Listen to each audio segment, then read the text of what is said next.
para rohaniwan yang saya hormati dan para tocin saudara-saudari seiman yang terkasih. Pertama-tama saya ucapkan terima kasih kepada panitia Matakin yang telah memberikan kesempatan kepada saya untuk menyampaikan Jiang Tao pada hari yang berbahagia ini. Adapun Jiang Tao yang akan saya sampaikan bertema Indonesia Mandiri, namun sebelumnya terimalah salam seiman, hanya kebajikan Tuhan berkenan. Waite Tung Tien.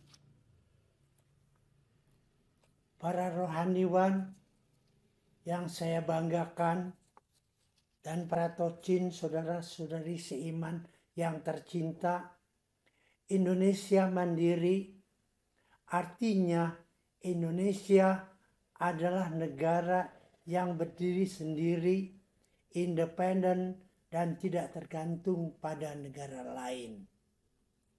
Di dalam kitab Tasye, Taihak, ajaran besar, bab utama, ayat 1 berbunyi, adapun Tao atau To yang dibawakan Tasye atau Taihak atau ajaran besar ialah menggembilangkan kebajikan yang bercahaya, mengasihi rakyat, dan berhenti pada puncak kebaikan. Maknanya bahwa Tao atau To atau jalan suci Tuhan yang bercahaya atau maha mulia harus digembilangkan agar tetap bercahaya, tetap suci, dan tetap abadi. Mengasihi rakyat, mencintai manusia, dan baru berhenti pada puncak kebaikan. Ayat ini mewajibkan umat manusia, makhluk yang paling mulia ciptaan Tuhan atau Tien, untuk merealisasi hidup dan selalu menggembilangkan kebaikan.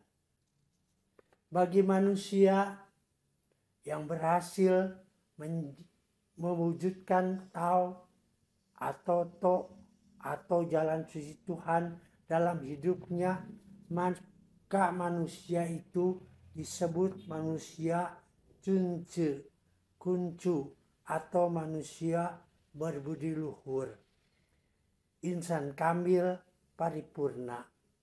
Berbahagialah manusia yang berpredikat Cunce, Kuncu, berbudi luhur, insan kamil, dan paripurna.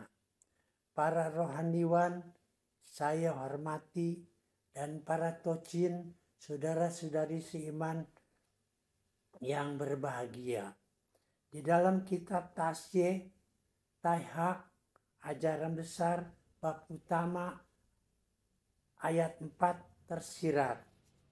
Orang zaman dahulu hendak menggembilangkan kebajikan yang bercahaya itu pada tiap umat di dunia. Ia lebih dahulu berusaha mengatur negerinya. Untuk mengatur negerinya, ia lebih dahulu membereskan rumah tangganya. Untuk membereskan rumah tangganya, ia lebih dahulu membina dirinya. Untuk membina dirinya, ia lebih dahulu meluruskan hatinya. Untuk meluruskan hatinya, ia mengimankan tekadnya. Untuk mengimankan tekadnya, ia lebih dahulu mencukupkan pengetahuannya. Dan untuk mencukupkan pengetahuannya, ia meneliti hakikat tiap perkara. Maknanya adalah manusia terutama yang berpredikat Cunce, Kuncu, berbudi luhur, agar cukup pengetahuannya, ia meneliti hakikat tiap perkara. Ialah kita harus meneliti hukum li sembarangan hal yang sampai sedalamnya. Oleh karena manusia itu mempunyai kekuatan batin, semua dapat diketahui karena dunia ini mempunyai hukum tertentu. Dengan belajar dan sekuat tenaga menggunakan kecerdasan, semua hal ihwal di dunia dapat diketahui. Setelah mengetahui hal-hal tersebut, maka ia mempunyai tekad yang beriman. Yang dimaksud tekad yang beriman ialah tidak mendustai diri sendiri, yakni sebagai membenci bau busuk dan menyukai keelokan. Inilah yang dinamakan bahagia di dalam diri sejati. Setelah memiliki tekad yang beriman, ia meluruskan hatinya, yaitu diri tidak diliputi geram dan marah, tidak diliputi takut dan khawatir, tidak diliputi suka dan gemar, diliputi susah dan sesal, tidak dapat berbuat lurus. Kalau hati tidak lurus atau tidak pada tempatnya, sekalipun melihat tak akan tampak, meskipun mendengar tak akan terdengar, dan mesti makan tak akan merasakan. Setelah lurus hatinya, ia membina dirinya. Ialah di dalam mengasihi dan mencintai, di dalam menghina dan membenci, di dalam menjunjung dan menghormati, di dalam menyedihkan dan mengasihi, di dalam rasa bangga dan agung pun orang menyebelah. Sesungguhnya orang yang dapat mengetahui keburukan pada apa-apa yang disukai dan dapat mengetahui kebaikan dan apa-apa yang dibencinya amat jaranglah kita jumpai di dalam dunia ini. Setelah membina dirinya, ia lebih dahulu membereskan rumah tangganya, yaitu tak dapat mendidik keluarganya sehari-hari, tetapi dapat mendidik orang lain. Itulah hal yang tak dapat terjadi.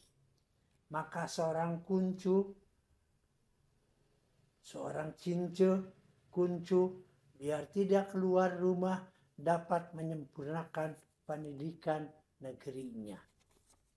Setelah rumah tangganya beres, ia mengatur negaranya, yaitu bila para pemimpin dapat hormat kepada yang lanjut usia, niscaya rakyat akan bangun rasa baktinya. Bila para pemimpin dapat berendah diri kepada atasannya, niscaya rakyatnya bangun rasa rendah hatinya. Bila para pemimpin dapat berlaku kasih dan memperhatikan anak yatim piatu, niscaya rakyat tidak mau ketinggalan. Itulah sebabnya seorang cince kuncu mempunyai jalan yang suci, yang bersifat siku. Setelah teratur negara, maka damailah dunia ini. Para rohaniwan yang saya banggakan, saudara-saudari seiman yang saya muliakan. Demikianlah seorang cince kuncu berbudi luhur setelah meneliti hakikat tiap perkara sampai negara teratur, bahkan damai dunia ini, membantu umatnya untuk memiliki tiga revolusi mental yang merupakan suatu gerakan untuk menggembleng manusia Indonesia menjadi Indonesia yang baru, yang terdiri dari satu, integritas, yaitu wujud keutuhan prinsip moral dan etika bangsa dalam kehidupan bernegara. Dua, etos kerja, yaitu seperangkat perilaku positif dan fondasi yang mencakup motivasi yang menggerakkan mereka. Karakteristik utama, spirit dasar, pikiran dasar, kode etik, kode moral, kode perilaku, sikap, inspirasi, keyakinan, prinsip, dan standar. Tiga, gotong royong, yaitu tolong menolong, kerjasama, bahu-membahu, berdampingan, bergandengan, dan sebagainya. Itulah sikap seorang cince, kuncu, berbudi luhur, selain berbuat baik untuk dirinya sendiri, ia berbuat baik untuk orang lain. Bahkan baik bagi bangsa dan negara. Sehingga bangsa Indonesia menjadi bangsa yang mandiri, independen, berdiri sendiri, dan menjadi negara kesatuan Republik Indonesia (NKRI) yang kuat dan dihormati oleh bangsa lain. Itulah sikap berbakti dan seorang cince atau kuncu berbudi luhur dari umat Ru. Sehingga akhir kata, terimalah kembali salam dalam kebajikan, Waite Tungtien Sancai.